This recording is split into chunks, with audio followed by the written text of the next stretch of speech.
The Dirty Dozen wasn't just a war movie, it was a rebellion. On screen, 12 condemned men fought an impossible mission. But behind the camera, the production was at war with itself, with the studio, with the weather, and sometimes with sanity. This is The Dirty Dozen. 7 shocking behind-the-scenes facts Hollywood never wanted you to know. And stick around till the end, because that final bonus fact might just blow your mind. Let's dive in. Number 1. Lee Marvin was terrified he'd ruin the movie. Lee Marvin, the man who embodied Hollywood's ultimate tough guy. The gravel-voiced Marine veteran who'd fought through World War II and earned an Oscar for Cat Ballou. On screen, he was confidence incarnate. But behind the scenes of The Dirty Dozen, that image couldn't have been further from the truth. Because while Marvin was supposed to play a fearless, unbreakable commander, he was falling apart inside. Only months after his Academy Award triumph, Marvin began to spiral. He'd agreed to star as Major John Reisman, a rough, no-nonsense officer forced to lead 12 condemned men into a suicide mission. It should have been the perfect role for him. But from the moment production began, Marvin was consumed by self-doubt. He told friends he felt miscast, that he wasn't heroic enough, that the role demanded something he didn't have anymore. He was convinced his performance would destroy the movie. At night, he'd sit in his hotel room chain-smoking, staring at the script and wondering how to get out of it. Then came the phone calls. At 3:00 the morning, director Robert Aldrich's phone would ring. On the other end, a shaken, whispering Lee Marvin. He'd say things like, "Bob, I can't do it. I'm ruining this thing. I don't belong here." Aldrich would talk him down for hours, part director, part therapist. Finally, Aldrich made a quiet adjustment that no one knew about until years later. He rearranged the entire shooting schedule. He made sure Marvin's scenes were filmed early in the day before the anxiety could take hold. He shielded him not as a star, but as a man on the edge. And somehow, it worked. What audiences saw on screen, that cold stare, the barely controlled anger, the sense of a man holding himself together by sheer willpower that wasn't acting, it was Lee Marvin channeling his very real fear into something powerful. When you watch Reisman confront his superiors, his jaw tight but voice steady, you can see it. A man holding back panic with discipline. When he stares down the dozen convicts, there's a flicker in his eyes, that moment between control and collapse. That's not a performance. That's a man fighting himself. Aldrich later said that Marvin's vulnerability became the secret weapon of the film. He said, "Lee understood fear better than anyone I've ever worked with. He didn't act bravery. He survived it." And that's what made Reisman unforgettable. He wasn't a comic book hero. He wasn't fearless. He was a soldier who understood what fear could do because he lived with it every single day. In the end, that quiet internal battle became the emotional spine of The Dirty Dozen. Without it, the movie would have been just another war picture.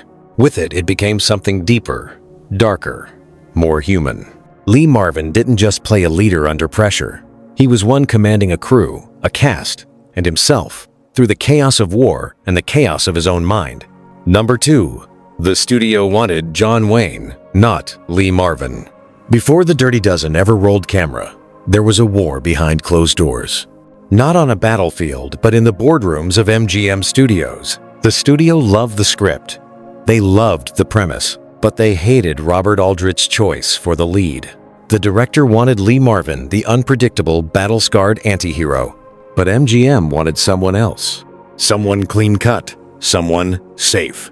They wanted John Wayne. At the time, John Wayne wasn't just an actor, he was an American institution.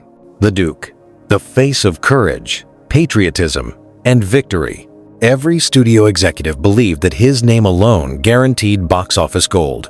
And to be fair, it usually did. But Aldrich didn't want gold. He wanted grit. He wanted truth. And he knew John Wayne couldn't give him that. You see, The Dirty Dozen wasn't supposed to be a flag-waving celebration of war. It was supposed to be a middle finger to authority, a movie about outcasts, criminals, and men society had already thrown away. It questioned orders, mocked discipline, and showed a military system that valued obedience more than humanity. John Wayne? He was the system. He was authority. Aldrich knew Wayne's presence would turn the movie into exactly what he was trying to destroy, a propaganda piece dressed as a war story. So the director stood his ground. Executives argued for months. They offered bigger budgets, more marketing, even a new release date if he'd just cave in and cast Wayne. But Aldrich wouldn't budge.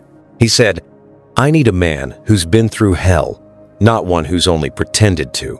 And Lee Marvin had been through hell. He wasn't just acting a war veteran, he was one. A Marine who'd been wounded on the island of Saipan during World War II, shot in the leg, left bleeding on the beach for hours. That pain never left him. You could see it in his eyes, hear it in his voice. He carried the weight of real war, not Hollywood's version of it. Wayne, for all his charisma, had never served in combat.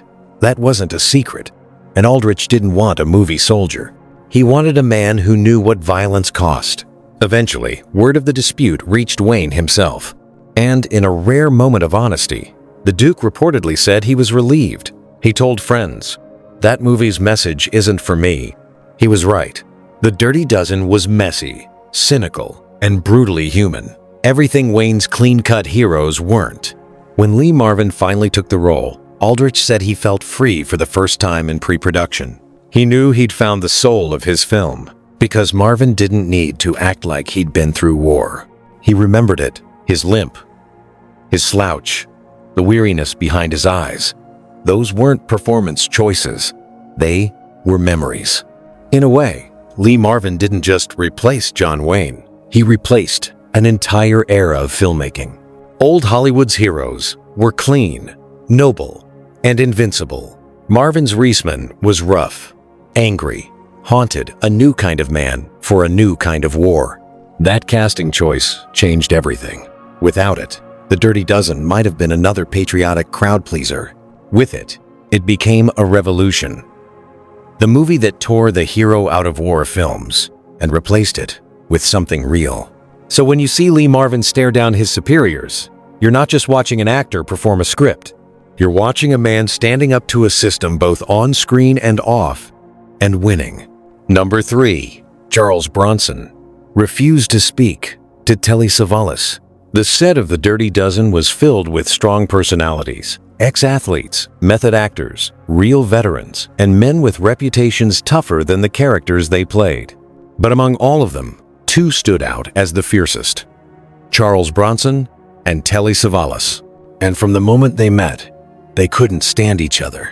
At first, it was professional. Bronson, a perfectionist known for his cold precision, believed in discipline.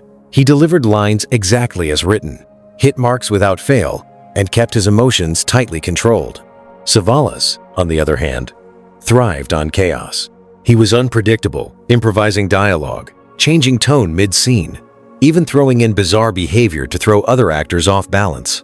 That might have worked for some, but not for Bronson. He saw Savalas's antics as selfish as scene-stealing. In his mind, The Dirty Dozen was supposed to be an ensemble story, a team effort, but Savalas's improvisations were pulling focus, twisting the dynamic Aldrich wanted. The tension started small, an icy stare here, a curt reply there. Then, it escalated. By the end of the first week, Bronson stopped speaking to Savalas altogether. No greetings, no eye contact, no acknowledgement that he even existed. Off camera, the set split down the middle. Some of the cast sided with Bronson, quiet, disciplined, all business. Others admired Savalas's wild energy and humor. It was like 2 rival camps forming inside the same movie. Director Robert Aldrich, used to handling chaos, didn't intervene right away. He believed tension could sometimes help a story. And in this case, it did. Because here's the irony. Their characters were never supposed to like each other. They were criminals thrown together by force, men who didn't trust, didn't bond, didn't cooperate easily. So when Bronson glared at Savalas during a scene, it wasn't performance. It was personal, and the camera captured every ounce of that hostility. There's one moment in particular, a quiet exchange between Bronson's Vladislaw and Savalas's deranged maggot, where the air feels heavy, suffocating. Bronson barely blinks. His jaw is locked. His eyes burn through Savalas like a man resisting the urge to explode. That isn't scripted emotion. That's genuine rage. Aldrich later admitted that he shot many of their shared scenes using clever camera angles, never showing them in the same close-up frame. Sometimes, they weren't even on set at the same time. One would deliver his lines, while the others stand-in read from behind the camera. But what could have been a disaster somehow made the film better. Their animosity fed the realism. The dozen weren't brothers in arms, they were broken men forced into alliance. Their cooperation was supposed to feel tense, uneasy, and ready to implode at any moment. And that's exactly what audiences felt. Years later, other cast members like Donald Sutherland and Jim Brown confirmed the feud was very real. Brown even joked, "We didn't have to act the part of misfits. We were already living it." When filming wrapped, the two men never reconciled. They didn't exchange goodbyes. They simply walked off the set, each proud, each unbending, each convinced the other had been the problem. But here's the strange truth. Their hostility might have been one of the greatest gifts to the Dirty Dozen, because what the movie captured, that raw tension, that look of two predators trapped in the same cage, you can't fake that. You can't rehearse hatred. You either feel it or you don't. And Bronson and Savalas? They felt it every single day. Number 4. Jim Brown almost got fired for his hair. When Jim Brown walked onto the set of The Dirty Dozen in 1966, he wasn't just a football legend testing out a movie career. He was walking into a system built to make men like him conform. He showed up with his trademark natural afro, not a costume, not a statement, just himself. And within minutes, MGM executives had a problem. Studio officials stormed into Robert Aldrich's office, furious. They told him he has to cut it. Audiences in the South won't accept a black man with hair like that. That's not an exaggeration, that's a direct quote from people who thought box office numbers mattered more than dignity. To them, Brown's natural hair wasn't a style, it was a threat. But Brown refused. He didn't yell. He didn't bargain. He just said, no. It wasn't about fashion, it was about principle. He'd spent his entire football career proving he didn't have to change who he was to be the best. He wasn't about to start now for a movie. And here's where it gets interesting. Aldrich backed him completely. The studio tried to flex its power, threatening to suspend Brown and delay filming. Aldrich didn't even blink. He told MGM, "If you fire Jim Brown, you'll have to fire me too." 3 full days went by. Production halted. Millions of dollars on the line. Cameras silent. Crew waiting. Behind the scenes, studio accountants started calculating the cost. Replacing Brown meant new contracts, new scenes, new schedules. Replacing Aldrich meant finding a new director for a film already deep in chaos. In the end, money made the decision, not morality. MGM caved. Jim Brown kept his hair. It was a small victory that became something much larger, because when The Dirty Dozen hit theaters, audiences, especially young black audiences, noticed something that had never been seen before in a major Hollywood war film. A black man on screen who wasn't a servant, wasn't comic relief, wasn't softened for white comfort. He was just a man strong, proud, angry when he needed to be, quiet when he chose to be. And his hair, that natural afro, became a symbol, not of rebellion, but of authenticity. Brown's character, Robert Jefferson, wasn't defined by race, and that in itself was revolutionary. He was defined by courage, by competence, by moral conviction. He earned respect on his own terms. Aldrich later said, "It's strange the studio fought the one thing that made Jim Brown's presence timeless." He was right. That 3-day standoff over a haircut became a cultural moment, one that rippled through the next decade of cinema. Sidney Poitier, Richard Roundtree, Yaphet Kotto, they all followed through the door. Jim Brown, forced open by simply refusing to bow. Sometimes, history doesn't happen in front of a crowd. Sometimes it happens quietly on a movie set, with one man saying no when the world expects him to say yes. And because of that one act of defiance, every frame of The Dirty Dozen carries a quiet revolution. A reminder that real strength isn't always shown in battle scenes. Sometimes, it's shown in a barber chair. Number 5. The training sequence was filmed during a real heat wave. When audiences watched The Dirty Dozen, The training sequence feels brutal, men pushed to exhaustion, drenched in sweat, gasping under military command. It's raw. It's intense. It feels real. And here's the reason why. It was real. Production took place in southern England during what became the worst heat wave in over 40 years. The temperature soared to nearly 95 degrees Fahrenheit in a country where air conditioning was almost unheard of on film sets. The cast wore heavy World War II wool uniforms, built for authenticity, not comfort. Thick jackets, boots, steel helmets. Day after day, under the relentless sun, they ran obstacle courses, climbed ropes, rolled through mud, and shouted lines over the sound of marching boots. It wasn't just acting, it was endurance. Extras fainted. Crew members suffered heat exhaustion. Even seasoned actors like Marvin and Charles Bronson, both veterans of physical hardship, struggled to stay upright between takes. Medics were stationed just off camera, ready with water, salt tablets, and oxygen tanks. Director Robert Aldrich was told repeatedly to stop filming to wait for cooler weather. He refused. He told his crew, "The whole point of this story is men being broken down and rebuilt. Why fake what life is already giving us?" It was a controversial decision. Some called it reckless. Others called it genius. Either way, it worked. Every drop of sweat you see in those scenes, it's real. Every grimace, every stumble, every look of pure exhaustion, none of it was staged. That's not makeup. That's not acting technique. That's genuine physical suffering captured on film forever. Donald Sutherland would later recall in interviews, "We weren't pretending to be miserable. We were miserable. The uniform smelled, the air burned, and the sun felt like punishment. And that punishment became part of the film's DNA." Because The Dirty Dozen wasn't about glory. It was about grit, about how far broken men could be pushed before something new emerged. The heat stripped away vanity, ego, and pretense. What was left was raw humanity, exhausted, angry, and real. When you watch those men stumbling across the training yard, there's a reason it doesn't look choreographed. It isn't. Robert Aldrich later admitted, "I didn't need to direct those scenes much. Nature was doing the directing for me." So next time you rewatch that montage, the drills, the shouting, the slow transformation of criminals into soldiers, remember this. Those weren't actors performing hardship. They were living it. And in the process, The Dirty Dozen achieved something most war films only dream of.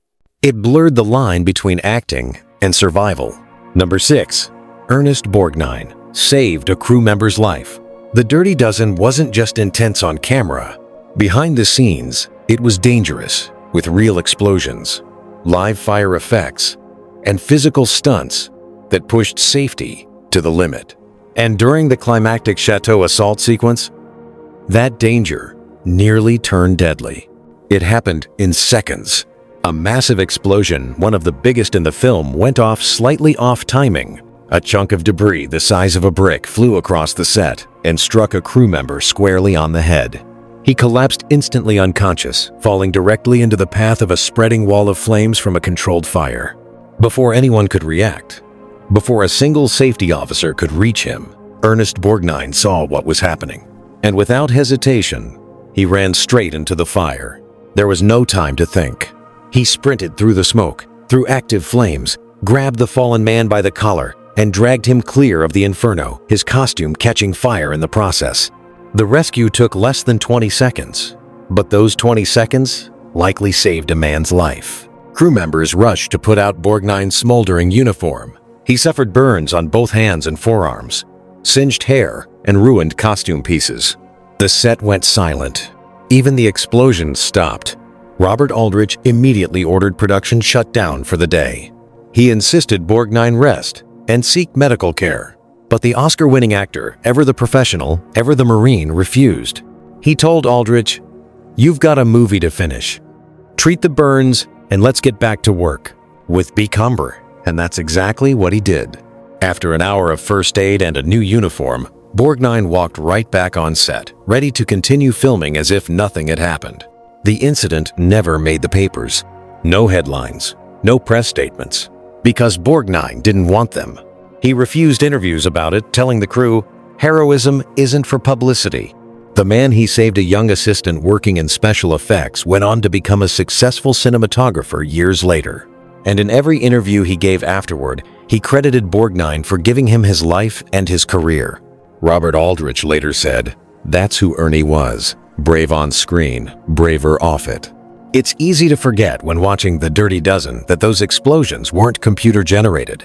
Every fireball, every spark, every collapse of debris, it was all practical, all real, all dangerously unpredictable. And it took a real hero, not a scripted one, to turn what could have been tragedy into a story of courage that Hollywood never told. Number 7. The film was banned in France for 8 years. When The Dirty Dozen premiered in 1967, it was an international hit, violent, rebellious, and unapologetically bold. But not everyone was ready for it, especially not France. Shortly after its release, French authorities banned the film, not for its violence, not for its language, but for its attitude. You see, The Dirty Dozen didn't celebrate authority, it challenged it. It portrayed generals as pompous, commanders as hypocritical, and the so-called heroes as broken, angry men. And to French censors, in the late 1960 seconds, that was unacceptable. This was a time when France was struggling through political turbulence, post-colonial conflicts, student protests, distrust in government. They saw Aldrich's movie as a threat, a mirror held up to a society they were trying desperately to control. So, they shut it down. For 8 long years, French audiences couldn't legally see one of the most talked about films in the world. The irony was staggering. A film about Americans liberating France from tyranny was itself banned in France. Robert Aldrich was furious. He called the decision a political joke and swore he'd never censor his work to please bureaucrats. Privately, though, he admitted it was the highest compliment possible, because if the establishment feared his movie, it meant he'd done something right. And when the ban finally lifted in 1975, something remarkable happened. French audiences didn't reject The Dirty Dozen, they embraced it. Packed theaters, standing ovations. Critics who'd once condemned it now called it prophetic. A war film that had predicted the cynicism of the 1,970 seconds long before Vietnam made it fashionable. The delay had transformed it from controversial to visionary. What once looked dangerous now looked honest. Aldrich's rebellion had aged into truth. And France, the very country that silenced it, was now celebrating it. That's the strange beauty of cinema history. Sometimes the films that scare people the most end up defining an entire generation. The Dirty Dozen wasn't just a war movie. It was a battle on screen and off. Every frame carried sweat, fear, rebellion, and truth. Actors suffered, directors clashed, the studio panicked, and somehow, through all the chaos, a masterpiece was born. It broke the rules of the war film. It shattered the myth of clean heroism.